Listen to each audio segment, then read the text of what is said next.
between Macedon and Tylis, where I go for a straight up sword rush with an edge. I have 2 Oathsworn, 6 Gallic warriors or Celtic warriors, and 6 Gallo-Thracian infantry, 6 Raiding Hores. And what I want to try here is to keep my Raiding Hores alive for as long as possible to take care of rear charges and enemy units in the late game. My opponent has 6 Thorax swords, 2 citizen cavalry, 3 Thessalian cavalry, 2 archers, 1 unit of Thorea spears, 3 pikes, and a royal peltas general. So quite a lot of units for my opponent as well.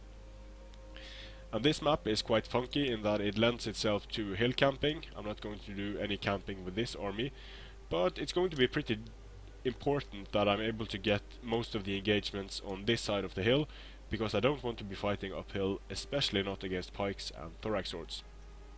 So I'm moving up with my guys, and notice that I am keeping them very close together here. And the reason why I'm keeping them so close together is because I've found that people love to charge Celtic warriors with shock cavalry, because it's very effective. It's going to just about destroy the unit on the charge, even with Thessalians. So it's going to go for it pretty soon, but that's going to allow me to support with javelins. When I move them this close, they are going to be able to throw javelins when the unit punches through, and this is a very shitty engagement for my enemy. Although he is able to kill a lot of Celtic warriors, the unit of Thessalians is basically rendered combat ineffective due to this charge, and they killed 75% of a unit, and the combined charge killed just over 1 unit. So not really an effective way of using Thessalians, although he did get a nice amount of kills. These units of Celtic warriors are not worth it. So he did the same thing over here, and now he's basically lost his 3 units of Thessalians. So pretty nice for me.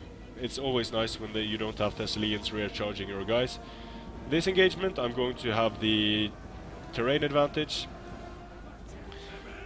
Now I sent in my Celtic warriors to die and to soak up Pila fire or javelin fire, and also to rob these guys of their charge bonus against my Gallo-Thracians, because it's these guys that are going to be really important, getting these guys in and being able to grind out a lot of kills. So the Gallo-Thracians aren't great, but they are good mid-tier infantry.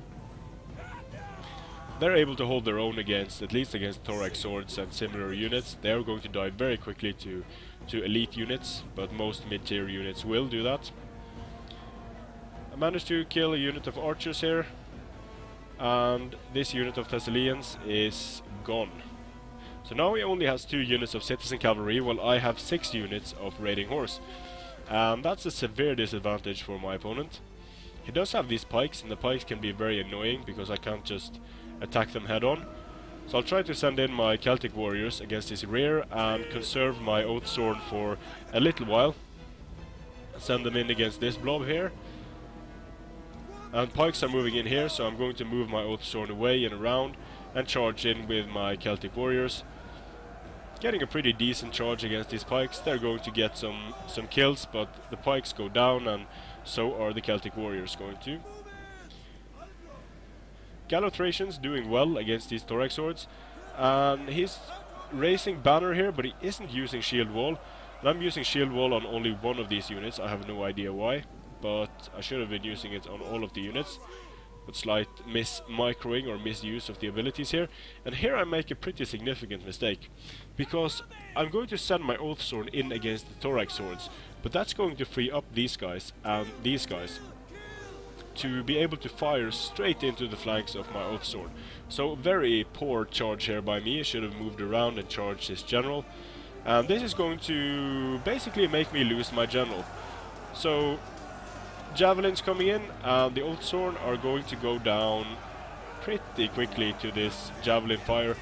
But more importantly, when these guys get into melee against his royal peltas general, they're going to be very depleted. Now they're dying pretty quickly here. Killing some citizen cavalry that ran past, but this is just a horrible engagement from me.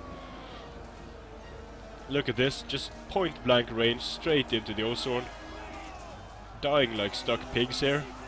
Yep, That's not pretty. That's not pretty at all. To the face. So, the rest of the engagements are not going too well here. Getting some nice kills with my Gallo Thracians, but no idea why I pulled these guys out. Should send them in momentarily. But I do have all of my Raiding Hores still. And if I can take out this unit of citizen cavalry, then things are manageable.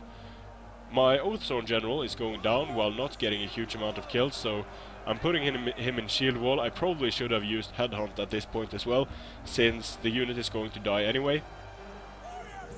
Stopping this unit of pikes and then throwing javelins at the citizen cavalry coming down the hill. That should take them down fairly quickly. They don't have the best javelins against the mounted or large units, these guys. They only have a bonus of 5, but every little bit helps. And in this engagement, I think my opponent is overall getting the better of it. I am managing to take down these Terreo spears, but my Oathsworn general is going down.